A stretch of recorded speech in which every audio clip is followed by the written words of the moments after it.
In 2013, a woman vanished inside this hotel. Days later, her body was found in the water tank on the roof. Nobody could explain how she got there, and she wasn't the first person this hotel claimed. For decades, people had died inside these walls. Some jumped, some fell, some were murdered. Others simply vanished into stories that were never fully explained. The hotel became so infamous that serial killers slept there.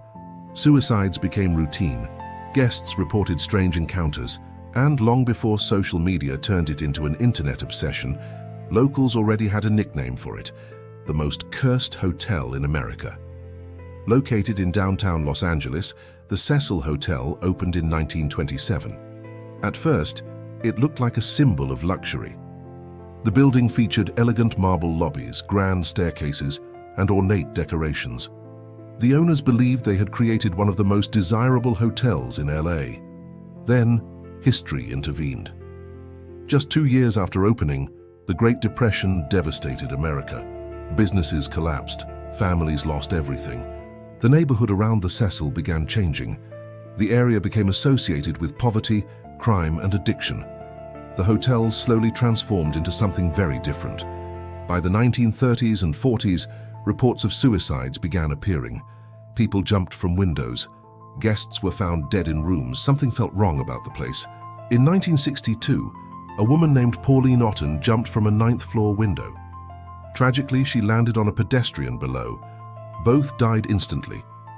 In the mid-1980s, a serial killer known as Richard Ramirez was stalking the city. The media called him the Night Stalker. Ramirez had been living inside the Cecil Hotel. Imagine that. One of America's most feared killers walking through the lobby unnoticed, sharing elevators with tourists.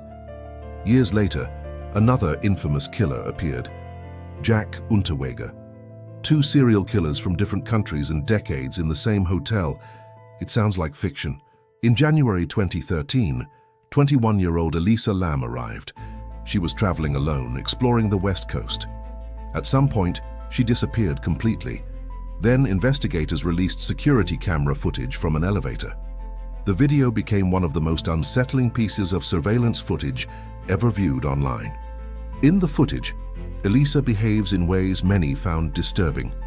She presses buttons repeatedly, appears to hide, makes unusual hand movements, then disappears.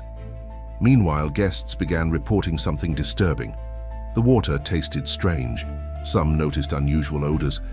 Maintenance workers decided to investigate. On February 19, 2013, Elisa Lam's body was found inside one of the rooftop water tanks. The discovery shocked the world. How did she get there? How did she reach the roof? The official conclusion pointed toward accidental drowning, yet public fascination never disappeared.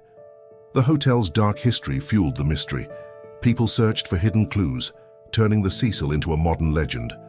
The Cecil isn't remembered because of one tragedy. It's remembered because of dozens, each story stacking until the building itself became a character. Today, parts of the building have been renovated, yet the history remains impossible to erase. The stories, the headlines, and the names remain. And despite everything, people still check in. Some are tourists, others are true crime fans wanting to stand inside the mystery for themselves. Perhaps the Cecil represents our fascination with the unknown, the uncomfortable reality that some stories never feel completely resolved.